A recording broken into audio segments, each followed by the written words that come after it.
बात को ना लें।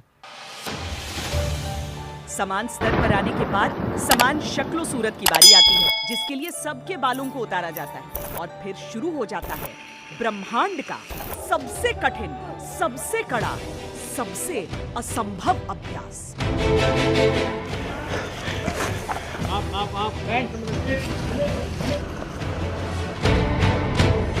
एक ट्रेनी को स्कूल परिसर में दाखिल होते ही रेत से भरा हुआ लगभग 20 किलो का बैग पीठ पर लादना होता है।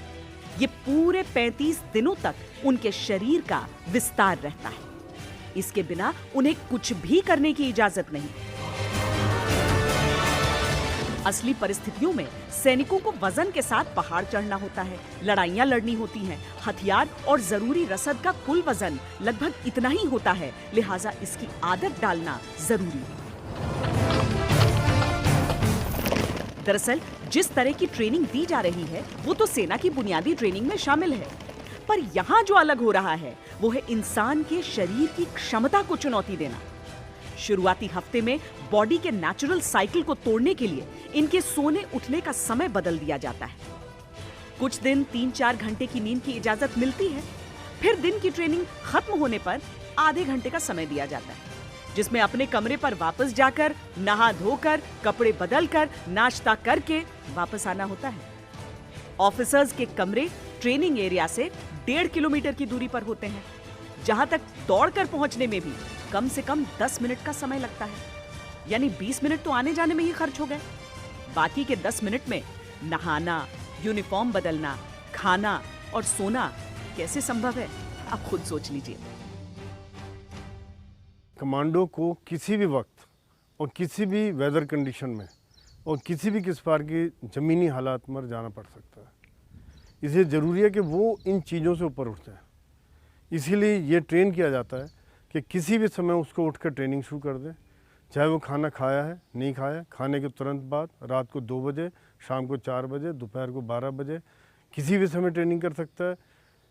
किसी भी समय बिना सोए हुए और मेहनत करने के बाद भी अगर ज़रूरत पड़े तो अपना एक प्लान बना सकता है। हम इसको ग्रेजुअली बिल्डअप करते हैं, तो एकदम से अपर लिमिट तक नहीं लाते हैं, स्लोली उसको बिल्डअप करते हैं। और जब स्लोली बिल्डअप करते हैं तो उसका शरीर और उसका दिमाग स्लोली ट्रेन होता है इस डिसीजन लेने के लिए कि जब एक शरीर थक जाता है और गिव अप कर देता है तो दिमाग नहीं कर सकता हूँ, तो अब हम उसको एक प्रेशर डालकर उससे एक अगली लिमिट तक ले जाते हैं, जिससे उसको अपने ऊपर भरोसा हो जाता है कि मैं इस काम करने में सक्षम हूँ। ये कहानी है असंभव सी, ये कहानी है क्या होता है, चौड़ाई और लंबाई दोनों के हिसाब से होगा, एक स्क्वायर बनेगा। 5 हफ्तों की ट्रेनिंग में ये इनका तीसरा हफ्ता शुरू हुआ है। शरीर और दिमाग ने नींद के बिना काम करना जैसे सीख लिया है। लेकिन यही वो दौर है जहां कदम सबसे अधिक लड़खड़ाते हैं। ट्रेनीज ने 20 में से करीब 15 दिन बिना सोए गुजारे हैं। यहाँ कमांडोज क्लासरूम में युद्ध की रणनीति बनाना सीख रहे हैं। 4 एंटीनट, एक पीयूजी, एक मोटोला सेट तथा एक रेडियो से स्टार भी होगी। तो escort would be leading the convoy and the QRT I think will base in the middle. क्षेत्र को समझकर दुश्मन की प्रस्तावित ताकत को आंककर एक जगह का नाम लेकर इन्हें अपना प्लान बताना है।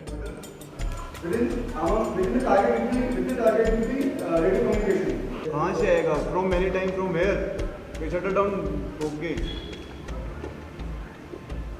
रोहित कुमार सिंह, या गेट अप। कहते हैं जितनी कड़ी यहाँ की ट्रेनिंग है उससे बुरी है यहाँ मिलने वाली सजा। चंद शब्दों की हेराफेरी ने इंस्ट्रक्टर का गुस्सा जगा दिया। फरमान नाले में डुबकी लगाने का मिला।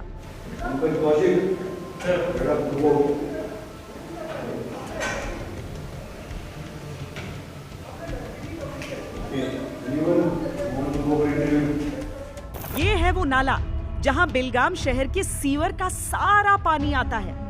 बदबू ऐसी कि खड़ा रहना नामुमकिन है। ट्रेनीज में इस नाले का ऐसा टेरर है कि इसका नाम दिया गया है खूनी नाला। You are enjoying over there, or Ketan? You are enjoying that? Aju tries to come out. अब कमांडो को पूरे दिन बिना नहाए रहना होगा ताकि छोटी सी भी गलती दोबारा न हो। पनिशमेंट जब भी कोई भी फॉल्ट एक बंदा करता है तो पूरी ग्रुप को मिलता है, तो मिले हैं पनिशमेंट। ट्रेनिंग का अगला पड़ाव था निशानेबाजी, लेकिन शूटिंग रेंज तक पहुंचने के लिए 22 बाधाओं की एक श्रृंखला पार करनी थी।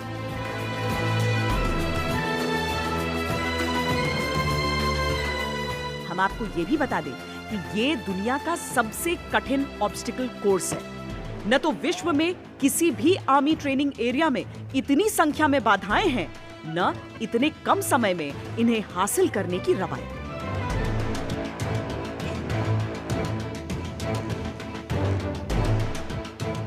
1.6 किलोमीटर लंबा मैदान, ऊपर की ओर स्लोप और कांटों भरे ऑब्स्टिकल्स।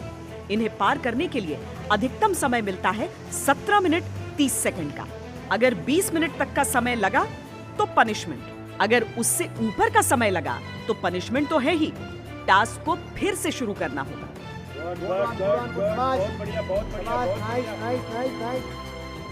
जरूरी ये है कि एक अकेला सैनिक नहीं, बल्कि पूरी टीम को इस निर्धारित समय सीमा में ये दौड़ पूरी करनी है। वैसे भारतीय सेना में ऐसे भी सैनिक हैं जो 14 मिनट में ये कारनामा कर चुके हैं। जैसे ही ये दौड़ पूरी हुई, सैनिक बिना सुस्ताए शूटिंग रेंज की ओर भागे। नींद से बोझिल आंखें, धीमे धीमे सुस्त पड़ता दिमाग और टूटता शरीर।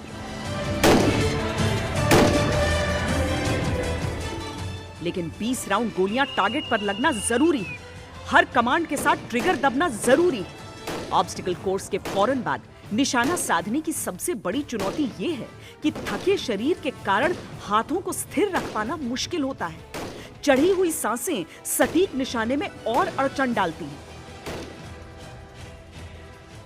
लेट कर, खड़े होकर, दाएं कंधे से बाएं कंधे से लटक कर किसी प्रकार भी फायर करने में वो सक्षम हो, ताकि जो भी सिचुएशन हो उसमें वो सक्सेस हासिल कर सके। हो सकता है कि टारगेट मिस हो, इसीलिए हम एक कमांडो को डबल टैप शूटिंग में ट्रेन करते हैं, सो दैट एक बार में उसके राइफल से 2 राउंड निकले। यदि एक राउंड मिस भी हो जाता है तो प्रोबेबिलिटी 90%